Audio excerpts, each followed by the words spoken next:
Hello friends, स्वागत है आपके अपने यूट्यूब चैनल में। तो आज हम देखेंगे मार्केट में जो क्रैश हुआ है, ब्लड बाथ हुआ है। सारे इंडिसेज अगर आप यहाँ पे देख रहे होंगे, निफ्टी, आपका bank Nifty, small cap, mid cap, सारे के सारे इंडिसेज जो है 1 से 1.5% डाउन है। और मेजर स्टॉक्स जो अगर आप देखेंगे तो वो भी डाउन है। तो चलिए हम यहाँ पे देखते हैं कि क्या ये पैनिक सेलिंग है या प्रॉफिट बुकिंग है, वो हम यहाँ पे देखेंगे। तो यहाँ पे अगर आप चार्ट आप देख रहे होंगे तो ये निफ्टी 50 का चार्ट है। तो यहाँ पे अगर आप देखेंगे कि ये जो फॉल आया था, आपका पीक बनाया था सितंबर में, उसके बाद ये कंटिन्यूस फॉल हुआ। फिर से यहाँ पे एक सपोर्ट लेकर के अगर आप देखेंगे इधर,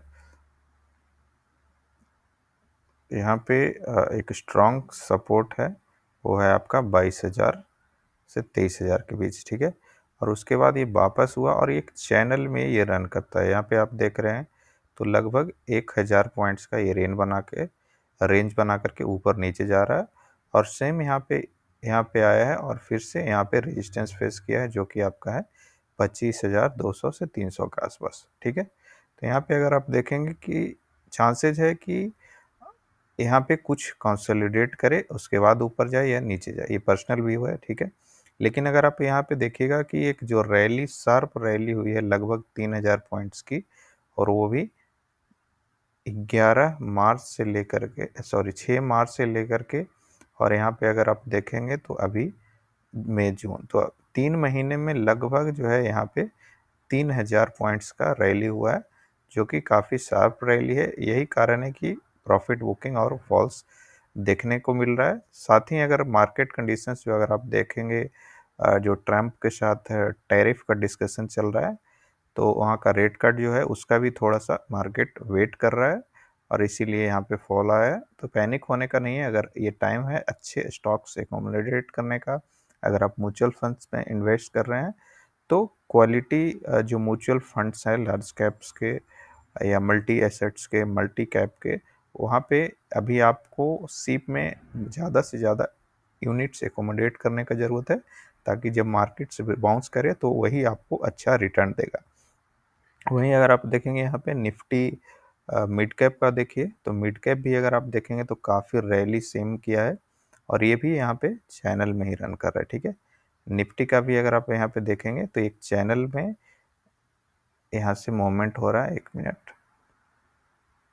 एक देखिए, तो ये भी एक चैनल फॉर्म करके मूवमेंट कर रहा है, वही चैनल को ही ये फॉर्म आपका फॉलो कर रहा है, ठीक है। यहाँ पे देखिए, ये जो चैनल बना हुआ है इसी को फॉलो कर रहा है। यहाँ पे 13,200 के आसपास आपका यहाँ पे स्ट्रॉन्ग रेजिस्टेंस है। यहाँ से ये रिजेक्शन ले रहा है इस चैनल को, तो मोस्टली यहाँ पे ये हिट कर सकता है वापस 12,800 900 के आसपास, फिर से कंसोलिडेट करके ऊपर मूव कर सकता है। निफ्टी स्मॉल कैप का भी तो सेम रेंज फॉर्म हुआ है, यहाँ पे भी आप देखेंगे, ठीक है। और यहाँ पे भी सेम, यहाँ पे रिजेक्शन ले रहा है प्राइस। यहाँ पे आप देखेंगे तो काफ़ी शार्प रैली आया है पिछले 1 महीने में स्मॉल कैप और मिड कैप में। तो ये आपको कॉमन अंडरस्टैंडिंग है कि यहाँ पे जिनको अच्छे खासे प्रॉफिट मिले हैं 20%, 25%, 30%, वो लोग प्रॉफिट बुक करेंगे, और यही वजह है कि यहाँ पे एक शार्प फॉल आज देखने को मिला है। अगर आप देखेंगे कि जो काफ़ी पॉपुलर्स स्टॉक्स हैं, जैसे सी डी एस एल में देखेंगे कि आज काफ़ी बड़ा बिकवाली आया है। लेकिन यहाँ पे अगर आप देखेंगे जो फॉल शुरू हुआ था आपका अक्टूबर, नवंबर, दिसंबर से, उसके बाद का शार्प करेक्शन हुआ, फिर से बाउंस बैक किया। अभी भी जो है ये ऑल मूविंग एवरेज के ऊपर है। यहाँ पे अगर आप देखेंगे तो 1500 से 1600 के बीच में एक स्ट्रॉन्ग यहाँ पे सपोर्ट मिलेगा। तो हो सकता है कि यहाँ पे बाउंस बैक करके कंसोलिडेट करे या फुर जाए। आपको पता होगा स्टॉक मार्केट में ये जो प्राइसेज स्टॉक से कभी भी सीधा ऊपर नहीं जाता, ये स्टेयर्स की तरह जाता है। तो यहाँ पे आप देखेंगे कि एक फॉल आया है, यहाँ पे कंसोलिडेट कर सकता है। क्यों मैं बोल रहा हूँ कि अगर आप ग्रोथ की बात करेंगे तो CDSL जो है, CDSL को हम सर्च कर लेते हैं। CDSL मिड कैप कंपनी है, और इसका ग्रोथ अगर आप देखेंगे तो ROC काफ़ी बढ़िया है, प्रॉफिटेबल कंपनी है, डेट फ्री कंपनी है, सेल्स ग्रोथ भी इसका ठीक ठाक है। ठीक है, आपको प्रॉफिट भी अगर आप देखेंगे पैट 100 करोड़ से ज़्यादा है, एक्सपेक्टेड क्वार्टर भी ज़्यादा है। ये कमाती है जैसे भी जितने ज़्यादा अकाउंट्स ओपन हो रहे हैं, चाहे म्यूचुअल फंड्स हो, स्टॉक इन्वेस्टमेंट हो, तो ये सब के सब में अगर आप देखेंगे तो जो CDSL है डायरेक्ट बेनिफिशियरी है, और NSDL का IPO आने की वजह से इसका थोड़ा न्यूज में आ रहा है। लेकिन अगर आप देखेंगे कि इंडिया में अभी भी काफ़ी कम लोग हैं जो स्टॉक मार्केट में इन्वेस्ट कर रहे हैं, तो फ्यूचर ग्रोथ इसका बढ़िया दिख रहा है। सेल्स की बात देखिए करेंगे तो 22 में जहां 137 करोड़ था क्वार्टरली, ये थोड़ा सा डाउन हुआ है आपका सितंबर और दिसंबर में, क्योंकि मार्केट कमज़ोर है तो कम लोग ट्रेड किए हैं, इस वजह से इसका सेल्स और प्रॉफिट डाउन हुआ है। ठीक है, अभी भी अगर आप ईयर ऑन ईयर की बात करेंगे तो ईयर ऑन ईयर 812 करोड़ था, अभी हाईएस्ट एवर है। प्रॉफिट ईयर ऑन ईयर देखेंगे तो ये भी आपका हाईएस्ट एवर है। ठीक है, अगर शेयर होल्डिंग पैटर्न की बात करेंगे तो इसमें FIIs जो है सेल किया है, DII भी सेल किया है। ये एक निगेटिव चीज़ है, लेकिन ये जो टाइम्स होते हैं अगर आप एकोमोडेट कर रहे हैं स्टॉक्स को तो बाद में यही प्रॉफिटेबल होते हैं। नेक्स्ट स्टॉक हम देखेंगे NTPC की बात करेंगे, तो ये जो चार्ट आप देख रहे हैं तो NTPC यहाँ से एक डब्लू पैटर्न फॉर्म करने का ट्राई कर रहा है। यहाँ पे हो सकता है कि सपोर्ट ले वापस ऊपर से जाए, क्योंकि NTPC एक पावर कंपनी है। आज के डेट में आपका इंडिया के हर एक कोने में, विलेजेस में, सभी जगह बिना पावर का काम नहीं चलेगा।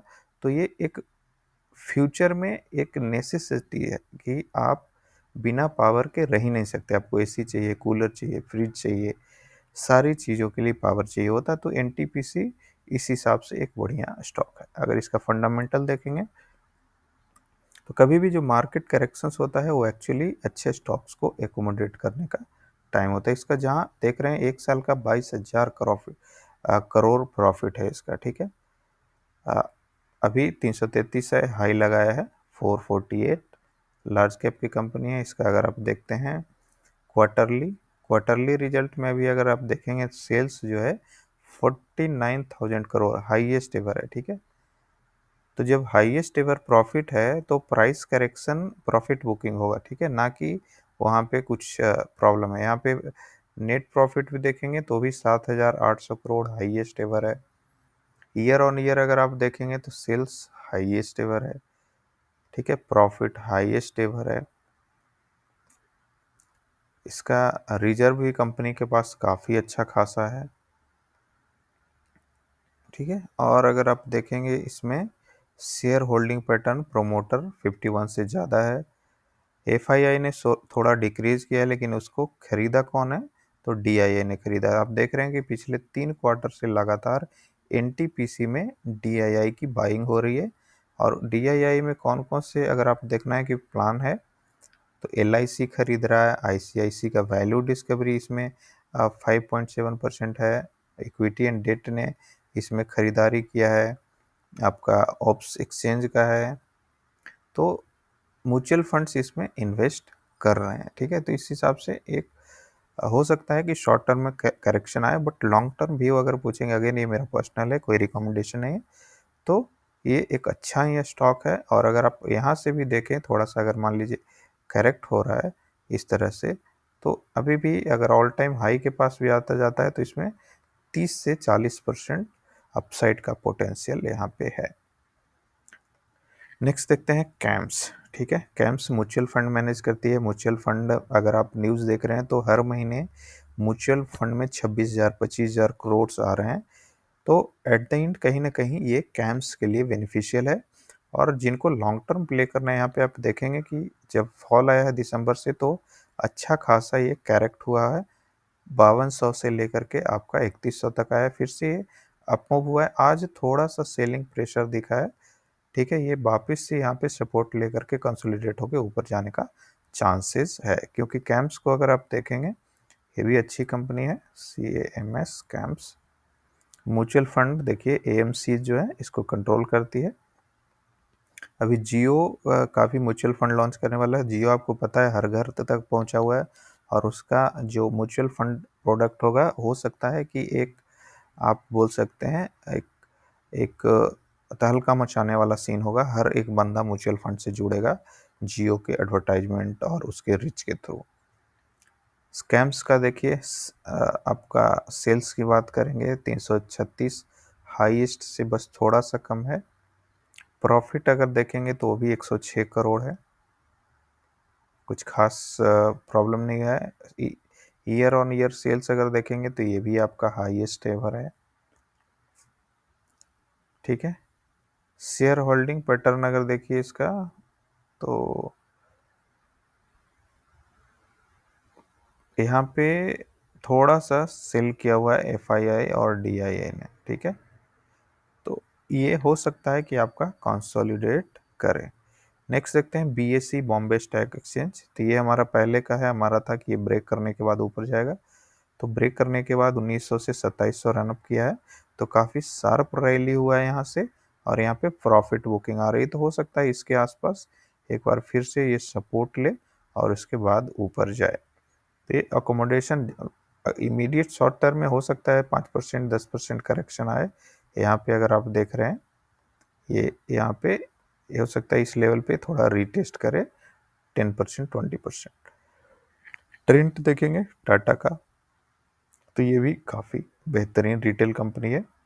देखेंगे तो ये जो है पैसा को इतना ज़्यादा बड़ा किया है कि इसमें बुकिंग है। यहाँ पे अगर आप देखेंगे 23 के अक्टूबर, एक साल में 2000 से लेकर के ये पहुँच गया था 8000 तक, वहाँ से प्राइस करेक्ट होके आया 4000, लगभग 50% करेक्ट हुआ, फिर से अब ट्रेंड स्टार्ट हुआ है और एक काफ़ी बेहतरीन यहाँ पे चार्ट पैटर्न बन रहा है, ठीक है।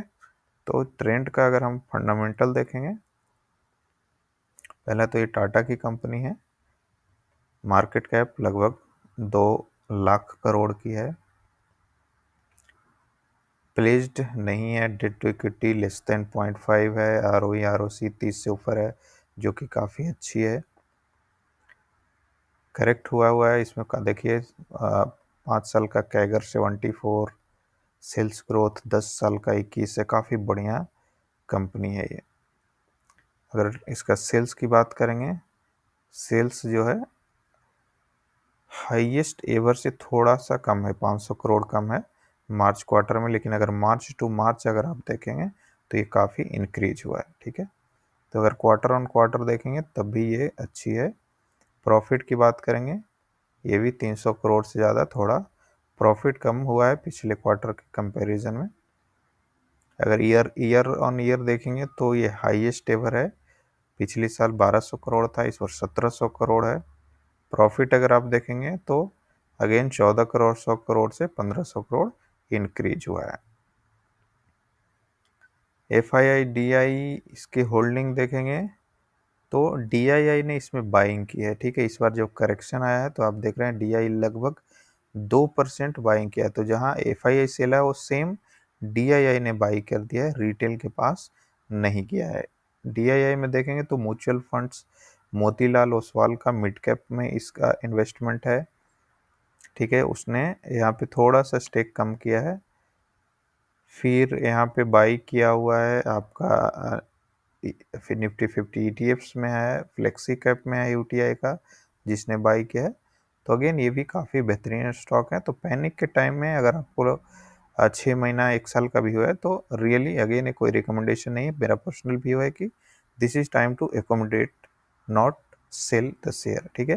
तो हो सकता है कि मल्टीपल फैक्टर्स, जो आपका टैरिफ है, ईरान के साथ जो रसिया का प्रॉब्लम डिस्कशन चल रहा है, फिर चाइना के साथ टैरिफ सेटलमेंट अभी नहीं हुआ है, तो उन सब वजहों से शॉर्ट टर्म में मार्केट में हो सकता है कुछ करेक्शन आए, but again this is not like I am expecting this is not as a huge crash, ठीक है।